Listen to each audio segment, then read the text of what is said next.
the law of honor, integrity, and abundance. Concept. Talking about honor is tricky.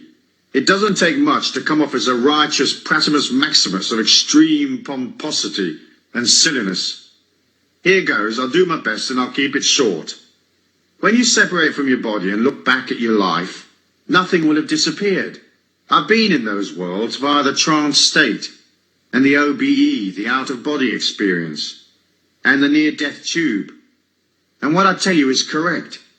Though each one experiences their life's overview slightly differently, you won't want to look at stuff if it is gruesome.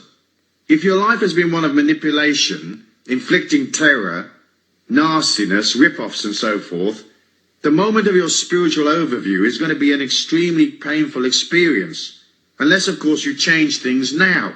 You can metaphysically and spiritually rewrite your history by seeing your mistakes as lessons, understanding that the God force is full of compassion, and realizing that each of us falls into the dark through our weaknesses and fears. In addition, the people who've been affected by any darkness you projected had a metaphysical responsibility. They must have projected or sustained their own negative energy for you to show up. Or at least they must have had options and they didn't take them. Of course, in the case of children who are abused, they don't have options because they're born into negative situations. If darkness has been a part of your life, you can perform a spiritual overview and healing while alive.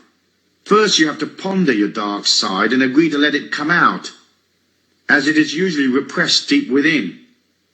Then, when you're ready, take yourself off for a couple of days on your own, someplace remote and quiet, stay in silence and fast, meditate and pray. Allow the impact of your acts to come upon you. And once you've looked at that, all you have to do is own it. That is, you will have to see how you were responsible. Owning it is accepting that you inflicted the pain on others. And you have to see how it must have felt for them as they became scared or sad because of your actions.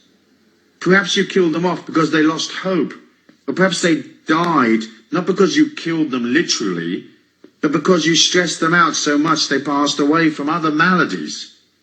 You use your 2 or 3 day quiet period to look at your dark side, to process and acknowledge your hatred and antagonisms. You agree to come to an act of contrition and to atone. Contrition and atonement sound serious and biblical. One imagines balls of fire cast down from above while Sodom and Gomorrah burn in the distance. It's not quite like that, because a universal compassion kicks in if you do it right. Contrition is feeling sorry for your stuff-ups and owning them, and atonement is doing something about them. We all have darkness inside of us, so you don't have to feel especially guilty. Yet you can't get to the light without passing through the dark. The idea that you can escape it completely by just being positive is metaphysically unsophisticated. You can certainly avoid it for a bit, building light and energy as you go, but in the end it is always there. You have to tackle it one day. Rudolf Steiner called it the guardian of the threshold. I always imagined the guardian as a monster on your path, who knew all of your weaknesses and could play upon them. It would eat you if you didn't have the courage to face it. Even the most saintly person has a dark side. If they say they don't, they're a saintly person with quite a lot of BS and denial, and that of itself can be dark. Even Jesus had his 40 days in the desert, processing his shadow side, being tempted and so forth. As your energy grows and grows, and as you become more and more light, you have to come to honor and integrity. For the expanding light within you attracts the dark forces that hang around looking for weaknesses, looking for ways to use to their own ends the power you are creating.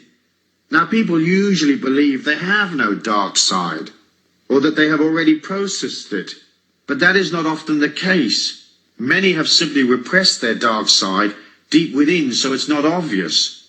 Simultaneously with this process, you'll want to be 100% correct in your future dealings with people. So all your future financial dealings must be honorable. You will have to be completely fair and honest and 100% correct with people. Next, you have to have honor in your feelings. That means living in the truth and expressing that truth and not being covert. We are trained as children to use covert ways to get what we want, and so we don't see it as dishonest, but it is. Our world is very dishonest, and our leaders encourage dishonesty by setting bad examples, by lying, by being corrupt, by using a political sleight of hand to sustain power. People come to believe that being dishonest, covert, sneaky and manipulative is normal. It's not. It's very dark. Being on a power trip is also dark. That power may come from your physical strength, or it might be a financial, political, or military power. Sometimes we become experts at wielding sexual and emotional clout, tormenting others with our control over them. Almost all power is abused. That's how we learn. We have to become strong inwardly and outwardly, without misusing the power we have. It's very hard to get it right, and most of us err. Some lust for power. They get off on emotionally or physically capturing others and maneuvering them. Bad karma. We are also taught to lie, exaggerate, and obscure fact. We lie by omission, seeking to sustain one image while living another. To the student on the path, all of these are traps, and they have to be sorted out. For when you lie, it is to yourself. When you cheat, the same. When you manipulate, you create a prison for yourself as well as your victims. In the end, everything you do is to yourself. There's only the oneness, so all acts are self-infliction. Metaphysics. The metaphysics of honor are simple. You can't hide from the truth, so you have to let go. Humble yourself and look at the truth, and fix the bits that are less than best. Each of us has fear, hatred, and antagonism. Each of us cheats emotionally, financially, or sexually. We each have our transgressions. You rewrite your history by looking at that. Perhaps it may result in you suffering a dark night of the soul, but it will pass as you grant yourself forgiveness. Gradually, the power of the infinity within you bathes you in a new light, and you are made whole. In this way, you complete your act of contrition. Action. Atonement is the act of making good. So you can go back and pay off, if you can, the people you cheated. You apologize if you have hurt people, or you atone by charitable acts and good works. Perhaps you can't repay those you owe, but you can make a donation to some cause from which they might benefit. Atonement is accepting full responsibility for what you've done without too many explanations and excuses, and realizing that you hurt people because you were trained that way as a child, or perhaps you allowed your fears and weaknesses to lead you astray. Then you vow that you will act lovingly and kindly to others for the rest of your life. You follow through consistently over a period of time, making good the hurt that you have inflicted. I don't think it's enough to just feel sorry and to say sorry. Sometimes you have to do something concrete as well. You can make all the money in the world and you can buy all the experiences possible and live a rich life. But a life without honor and integrity is completely worthless. So as a part of your abundance affirmation and the setting up of a new energy in your life, include the correctness of honor if you've not already done so.